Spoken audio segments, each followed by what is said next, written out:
Okay, akong miyakta ni Brad JR ang topic. Bayo, maayong hapon sa tanan. Kumusta o okay na ba? Sa pagpadayon, magpaila sa ugat yun, kay 30 minutos sa kagiyatag sa ako ba? No? Ako si Brother Gian Indina, sakop sa Balay-Balay, no? Mapulo. Barangay Mapulo, Balay-Balay City.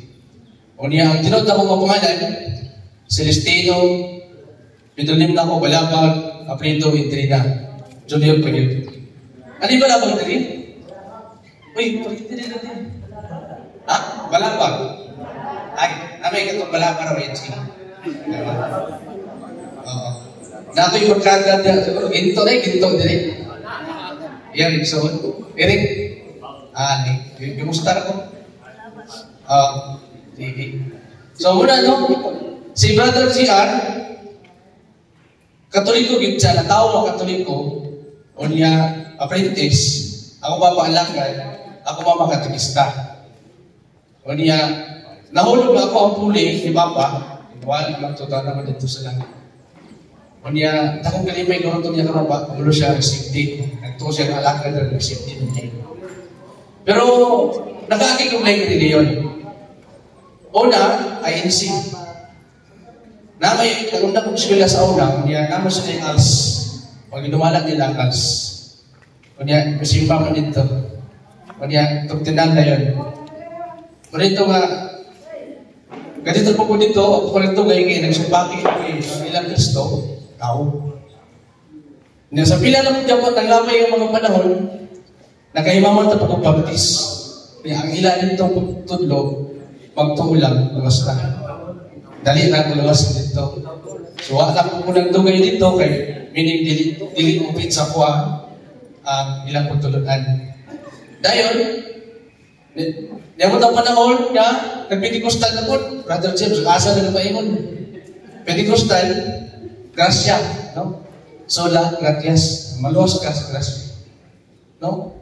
Niya, wala ko nagtugay, niya ito na yun, umiyagan din sa SDA. Nga naman, kaya nakita na ko sila ha, na tinuod sila, tinuod ko tanawad. Ikaw ako di balik Katoliko, ako lang. Kasi na-pastor naman ito, kapan ako sa Mindanao Conference. Ang ilang mga kay, itaw ito nilang Katoliko, kay gano'n mga palahubo. Kay gano'n ang mga Katoliko sa karoon. Kanya, patakarag kaon. Sa kaon nun. Kaya sila ang pudhin, ang nilang i-insakya, magyan sa natin. Pagdilig sa pagkaon sa mahugaw. Pero kita, nga mga Katoliko, ang kahindlo, kasi masa kasing-kasing yung panahon. Amen? Kung saan niya ka mo dinig, kahindlo ang una-una, o kasing-kasing, diya sa gumag sa Ginoo. Amen? O niya, ang hinungdan ng iba ng Katoliko, kining versikulo sa Hebrew 8.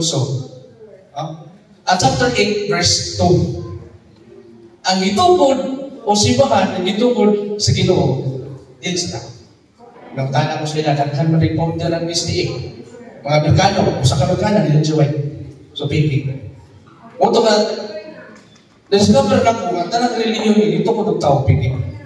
Kaya kung imo search, bisag asa ng search engine, ang tumawag ngayon, nagito ko ni Cristo, Roman Catholic Church. O mong ginigil yung alagad, Brother G.R., magayon, ang sulti mo sa maalamon, makadugang sa iyang anak. Amen? O karon, ang kapit ito po itaton, kabahin sa pagpamulos. At ito ni pamutan ng mga igsuan. Gitong daw pa ni Kristo, ang pagpamulos, ang tubag sa iyong papamutan. Ano naman? Karusta man nahitabo di ay nga namatay si Kristo sa krus. Matulog pa ba ni Kristo? Inauto man nato nga si Kristo nagsubok ang Pedro, dinigupan nga ba ito pagatukuron ko iglesia. Ang itubog mo diri sa yuta, itugod mo sa langit.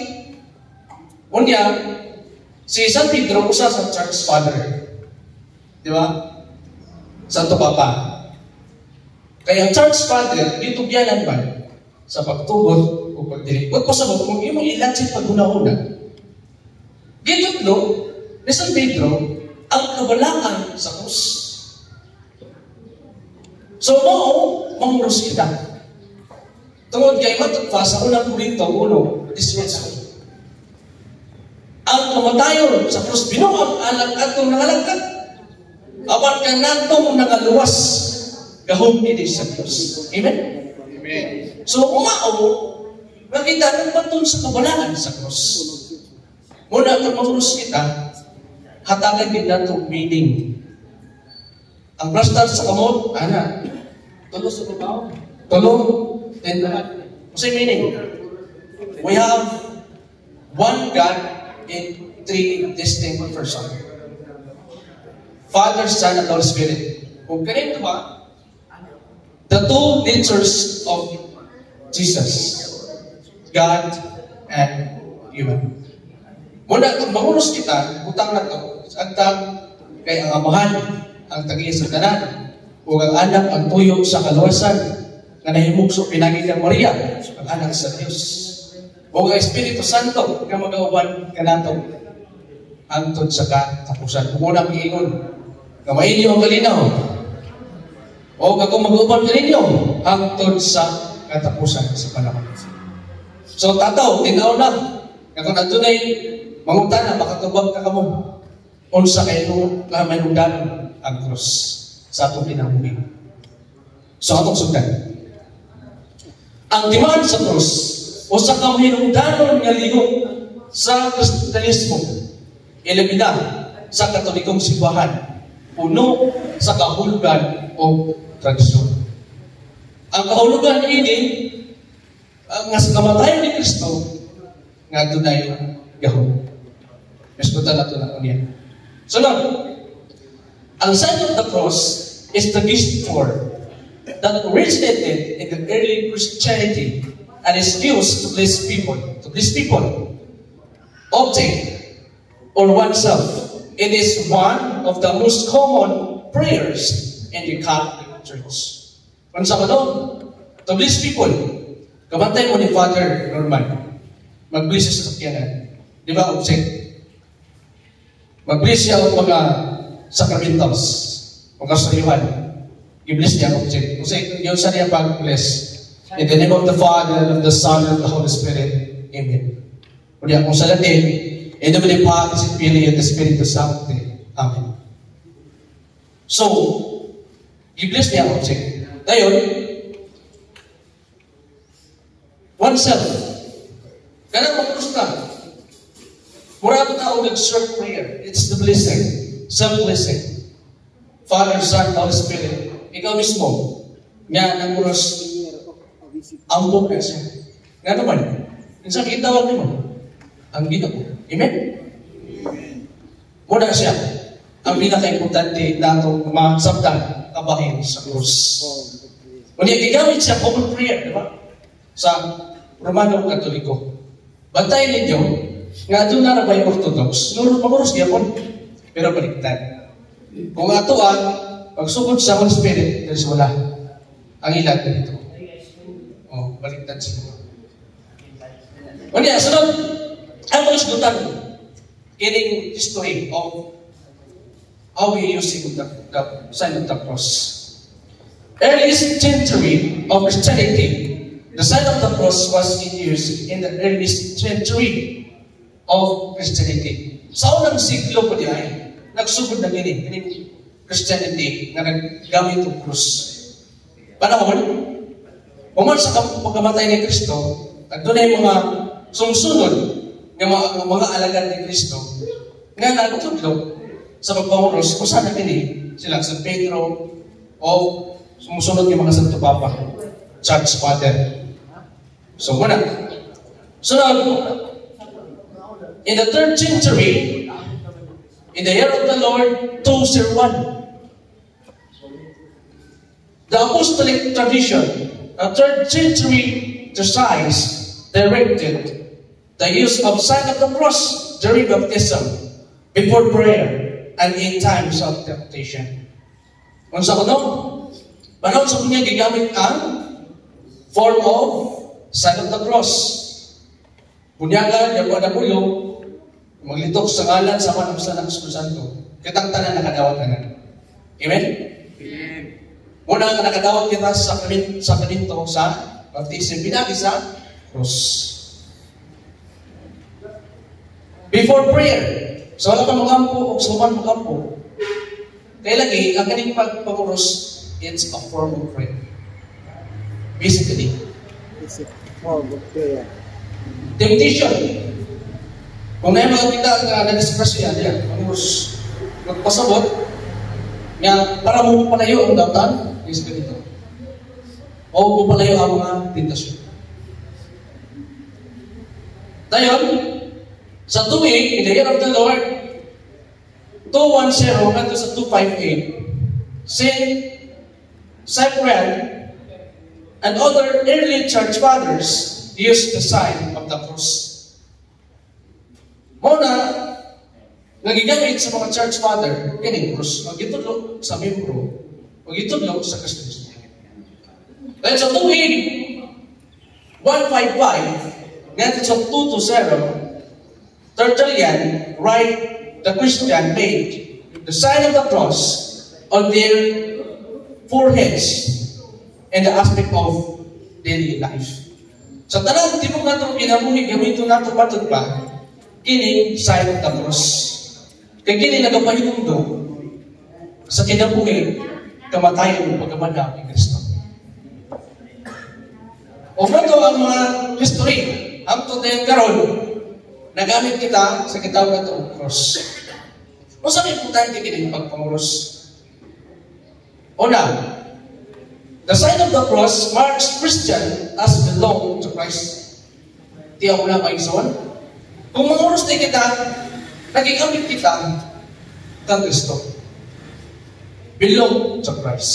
Sunod, it reminds Christians of their baptism. Katong yun ito kanina, nagpinumdom ka na ito sa bunyag. Gigamit mo ko sa bunyag. Nagpinumdom sa ito, bunyag. Kung pasapot kung mahuros ka, binunyagan kang Katoliko. Amen? Dayon, it is a profession of faith in Christ. Kung pasapot ka, manong kita. Profession meaning, expert kita ani pag mahuros, Katoliko kita. Kabalo mo, mahuros. Katoliko, manong mahuros. Amen? Nagamito na ito sa sakong bagi kung asa niya siya gamiton. So, kapalan mo asa sa prayer, sa Iblis object, no? So, ato lang yung gusto nila kung yun sa pagpamuros. Di ba? Nganong sa agtaman? Sa Deuteronomio, sa isponsor, ibugkos kini sa imong bugtod, ingon kay hanan, o ibutang ingon nga timaan diha sa ilang agtang. So, pinanak ka importante nga sa agtang, ni timelhan. Timelhan. Kung niyagawas pa sa timelhan, ang ulo, na diha, ang head sa imong lawas. Kaya kung pagpanguros na ito, kabahin man ta sa lawas ni Kristo. Kabahin kita ni Kristo. Sa head, pag-abot sa head, function ka lang sa labas. Sunod, sa Pinadayang 24, makahilamot lamang sila sa mga tao mawalay patik sa silyo sa Diyos diya sa ilang agtang. Kung wala di ay patik, ilagtan. Pagtog di ay, kapon mga reliyon, hindi sila mangurus. Kung pasapot, ilagtan sila sa palalay. Hindi mo sila mangurus. Gawas lamang sa dunay patik sa silyo sa Diyos. Nagipatik sa ilang agtang. So mga Katoliko dahil pinatikan sa kaon sa Diyos. Sa krus. Sunod. Nganong diha man sa lukman o sa tiyan.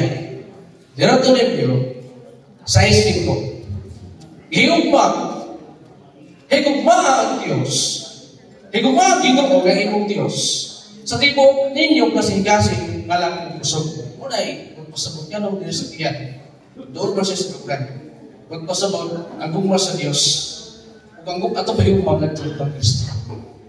Unya, nanong sa abagaman, Exodo 28:12. Ibutang kini diha sa ubakan. Sa ipod ingon nga kanumanan sa mga anak ni Jacob. Dala-dalahon ni Aaron. Dala-dalahon ni Aaron diha sa iyang abakan ang mga ngalan aron dili sila higalimtan sa Dios. So dili kita higalimtan sa Dios. Kaya ang simbolo ko diini baga Holy Spirit. Na di kita kalimtan tungod kay ang iyang giingon magauban siya hangtod sa kakuray. No? Sunod. Sa Mateo 11:30, sayon ang yugo nga akong isamon kaninyo o gaan ang ipapasan kaninyo. Okay na may igsoon nga sa atong pagpunguros gamit kini sa abaga, meaning atong ipasan ang gibukaton sa akong kinabuhi, mga pagsulay, mga gibukaton diin kita nagmaluyahon. Ang simbolo nini nga atong ipasan nga sama si Kristo nga nagpasan sa iyang krus. O kita usab magpasan sa krus. Ito na kita kanta niya na dili sayo ang pagsunod kang Kristo. Di ba? Dagang puno ang dalan niya agitan mo at ang krus. Bukat ang krus. Niya pasanon mo ang kamatayon na nagulat galing. Ito na siya. Kitang tanan. Ito na kamatayon. Ako na pinaka-importante na kita na kinabuhi suway sa musgo sa Diyos. Bisan sa mga pagantos. Kaya ang mga santos ni Agi o pagantos. Amen? Amen. Alam ko sa gusto magantos, men? Manang magkuhol naman nga nyo na yung mga problema. No? Pero pinagi sa pagampo, atong dawaton mga problema sa kinabuhi. Nga sama ni Job. Bisan ang iyang mga anak, iyang mga kayupan, pinagmanan sa demonyo. Kapanon sa ikinom sa Job. Mudawat lang maday kitang punalangin. Di lang pa rin kita madawat ang mga pagsulit. Diba? Di mo na pagtuon yun. Naangin na itong sundon. Diba? So kita ang tanan, adunay krus. Adunay pagsulay. Kaya kita, mga Kristiyano. Kaya Kristiyano man, sumusunod ni Kristo. Amen? Ganun sa tuong makamunman. Marcos 16:9. Umanag igsulti kanila ang Ginoong Hesus, ibayaw siya ngadto sa langit o milingkod sa tuo sa Dios. Okay, tuo sa Dios, sa trono sa Dios. Unang ang gamito nato pagpanguros tuo yun. Kaya simbolik mo niya pagpanguros. Meaning kung simbolik mo siya kahulugan niyo. Amen? Ang krus gawong sa Dios. Matag-ingon ang kanina na unang Korinto 1:18.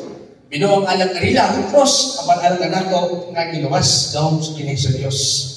O niya, sa unang Korinto 2:5, aron ang inyong pagtuo dili magagad diha sa kaalam sa tao, kung dili sa tuhom sa Dios. Huwag pasabot mahig sa ulias ng pagkampo. Nga maninuwag kita sa paghangiyo sa Ginoo na pagtugod sa Dios mo maging dili ang ato ang tinguhan. Amen? Dayon, sa unang Korinto, 1:7, wala ka natong gamitan ang mga bulong nga lisod sabton aron dili mawagtan ang dahom sa kamatayon ni Kristo dito sa krus. Giyak-yak na sa Dios ang tanang kinatibukan, kinapungkayan nga kinabuhi ni Kristo. Gipasabot na dayon kanato. Nga sa kamatayon ni Kristo ana ang kaluwasan. Amen? Karon, unsa man gyud ang krus? Ato na yung upat kabutang. Una, principal symbol of the Christian religion. Principal, meaning nag-una gid siya na simbolo sa pagkakatoliko. Principal symbol of Christian religion. Bisa na yung religion ay krus. Baptisman na krus. SDA. Nga logo nila na krus. Na Bible na yung logo na yun. Okay, Christian religion man sila. Pero nakakontra. Ikatawa, pag inumtong sa kasakit o paglansang sa krus. Unang Pedro 3:18, kasi Kristo namatay sa mga lamang tungod sa atong mga sala, at matarong alang sa mga dili matarong, aron pagdala nato ngadto sa Dios, ipatay siya ingon niya tao, apan ibanhaw diya sa Espiritu. So kapag tayo ang mga pilihan, may atuwato na sila sa mga user para makatakupog user. Si Kristo, yan sa kalimutan, yan sa mga makasala, aron gayang ang mga makasala niya, luwason. So inana ang Diyos kamay humahon ka natong kanan. Ni unay si pagkanis kalimutan, aron kita unay yung pagsulti ng pagmatarong na igsuon. Amen? Amen. Dahil ang ikatulong, timaan sa iyang gugma alang sa atong kaluwasan. Galacia 2:20. Ilan sa bato, uban ka Kristo dito sa krus, busa dili na ako ang nabuhi kung dili si Kristo na. Nga niya kanako. O kini kinabuhi karon akong di kinabuhi diha sa akong pagtuo sa anak sa Dios na nahihuma o nagtukyan sa iyang kaugalingon anak kanako. Buti na ang hinungdan nga ng mga musta. Kag pinakalaw na na meaning na mitukyan si Kristo sa iyang kinabuhi diya sa krus. Kung sa kita mamurus. Ikaw ba? Sacrifice and atonement. Sakripisyo o pagtugyan. Lucas 9:24. Kaya ang bukod magluwas sa iyang kinabuhi, kawadan Ginoo niini. Apan ang kawadan sa kinabuhi, tungod kanako magluwas niini. Busa pang igsoon, adunay mga martir nga mga kaigsuonan. Talag sa buhat. Ako ng martir, si Esteban. Uman siya magsangyaw, ibato siya ni Saul. Si Saul, nahimong Pablo. Tungod sa mga martir. Kaya ipamatay man niya, maglutos man ni Saul. Apan sa iyang pagkahimong Kristiyano, nahimong nausap nga, nahimong na siyang San Pablo. Dako siyang kahimuan sa Bagong Testamento. Kaya iyan ang sulatanan. San Pablo ngadto sa Galacia, San Pablo ngadto sa Efeso. Kana nga mga sinulat ng San Pablo na siya. Yung duman nato yung sa pag-usap sa Ginoo ang kinabuhi ni Saul. Nga karon yung ugat santo. So mo to na ang ka importante utang sa krus. Karon ani na kitas pangutana. Apa may oras bro? Bro, apa may oras? Ano pa, sige. Pangutan na diba? Nga nang mga oras panlumba Katoliko, nga dili kini mabasa sa Biblia, o dili kini magtulunan sa Diyos. Sa ilang pagtuon, dili magtulunan sa Diyos. Apan ka nato, pagtulunan gahom kini sa Diyos. Amen? Ang tubag, ang dati kasi mag the Catholic Church number 1668, sa last paragraph, they always include a prayer, often accompanied by a specific sign, such as the laying on hand, the laying of hands, the sign of the cross, or a sprinkling of holy water, which we call baptism. So, sa daw? Sa Catechism 1668, nga gitudlo, kining pagpongros. Ito lang pagpongros.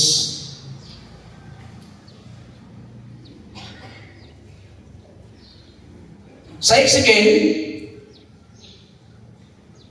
9:4. Maingon siya, agi sa tunga sa siyudad, sa Jerusalem, o markahe sa cross ang aktang sa mga lalaki, nga nangubaw o nagagulo, tungod sa tanang nilad niya nahimong pinhi. Salamat kayo, bro. Cross yun. Ito lugin ang cross. Dili timan. Cross yun. Kung saan ang hagdan. Muna, kung man to, mga pahigtabog. Wala kay kun ato ni pangitabo ang krus. No? Tungod sa magikan ng mga pangitabo manguros aron ang mga panulayan ng pahilayo. No? Dayon sa Galacia 6:14, apan anak ko, magpasigarbo lamang ako sa krus sa atong Ginoong Kristo. Kay pinaagi sa iyang krus patay na ang kalibutan. Alang anak ko, ako patay na alam sa kalibutan. Kaning story ng kapatay, sala din. Sa atong pagkamakasala, kita namatay. Nga naman. Kaya ang pagpagkasala, nagpahilayo sa Ginoo. Buhay pa ka, wala kay Ginoo. So kung wala ka, pero may ka magpagkasala, nagpahilayo na ka sa Ginoo, isipon ka, lilisap sa Diyos. Silbi na namatay ka. Amen? Una, nga kinanglan nato nga mga ikusay. Magikan sa pagkangit-ngit ay mulang bahaya. Nga sama sa paggabanaw ni Kristo at patumitan, bahaya. Amen? Dayon, sa Pinalayan 14:1, unya makita ko ang ating karnero na nagtindog sa bukid sa Sion. Uban ang 1,000 kami? 44,000 sa tao. 144 ka mga tao, 144,000 ka mga tao, kansan mo naangkat, gisulatan sa ilang ngalan, o ngalan sa iyang amahan. Muna ang mga igsoon, nga kining 144,000 ka mga tao, muna din itong napatikan sa atang mga linuwas na ini. No? Nagkaroon, ato na yung mga pagsumpa. Ang postante, dili pagkatong cross. Gamito nila ang Galacia 3:13. Apan giluwas kita sa Dios, sa tunglo, sa balangon, pinaagi sa paghimo sa iyang kaluwasan, ang kaugalingon, nga tinunglo sa Dios, sibis ang insa, nga ibigay sa cross. Muni ang ilahang bato sa tuwa, nga kanang tanan nga ibigay sa cross, tinunglo. Kato man ko, makasana. Apan si Kristo gibitay man sa cross. Di man ito kahoy, cross ko yun. Pero dili siya tapos ba ang nangyayang sa cross, gawa ko yung isa apan tungod sa tungkod sa mga tao, nawa pa sa'yo. Ilan sa akin? Muna ang naigsoon, yung tubag niya ng ilang libo, o kini, ang mga Romano Katoliko laom o pagto, bahin sa cross ni Kristo. Kaysa Galacia 2:20, ilan sang ako, uban kang Kristo, dito sa cross, kung sa dili na ako, ang nabuhi kong dili, si Kristo na, kaniya, kanako. Huwag pasamot mga igsoon kita niya ay, ang niya kanako si Kristo na. Si Kristo na ang niya kanako. Eh, sa pagkamatay ni Kristo, namatay ako sa lahat. Sa pagkabanaw ni Kristo, nabuhi kita nga nagabadayon sa pagpangalagan nagandoy sa kaluwasan. Amen? Amen. Dayon, ramay oras bro, katapusan na lang, kining grafting, example sa grafting. Di ba, kinsa ka agriculture diri? Ay, agriculture diri. Di ba, ang kanang punuan, example bangka, putol na mo, sumpayan o sayon. Katong lunhaw, o syaga, hindo, o buhay sakit. Isumpay dito sa giputol yung punuan. Muna example sa pagtubos ni Kristo karatong tanan. We, as a plant, Jesus is the sign. Ito mga tanong na kalimutan, kay kining kalimutan nagsimbuluman sa parasan sa Diyos. Gipangulungan. Kaya ro sumpayan o bag-o nga sanga nga mao si Kristo. Ang hinlo nga pinili si Maria, nga pinili ng hinlo, mitungtong dito ang hinlo nga anak sa Diyos nga mao si Kristo. Nga mao ang sayang ni misumpay sa itong kinabuhi o muna giingon sa Galacia 2:20 nga sa pagkamatay ni Kristo, patay na usap ang mga sala. O sa pagkabanaw ni Kristo, nabuhay kita uban ka Kristo. Amen? Patay kang Kristo, ipatay ang atong sala. Pagkabanaw ni Kristo, gibrasan ang atong mga sala. Busa sa krus ni Kristo, adunay gahom. Busa dili na ako ang nabuhi, kung dili si Kristo na, nga aning ang kakako. O mo kana ato ang topic karon. Salamat kay sa inyong manasigon yung pagpaminaw, kung takot na kami matuntan, o di lang dirigutom, ang pasato ang inyong pagtuon. Kaya nanak kita ng mga Kristohanon, magalahon tayo sa unahan, mga kagahugan. Ini ang inyong alagaan, Brother Gia, kung kayo na ang pulong sa Diyos, kung pulong kayo magawa, ito na yung kalabutan, kaya masayaw na salamat, ay nga po. Salamat, Brother JR. Huwag na ginahanap ko ni Brother JR kay kasi madala ginailang tinuluan ito sa IHC pa siya hangtod sa 70 Adventist na siya. Salamat, Mr. Nana. Nadayon,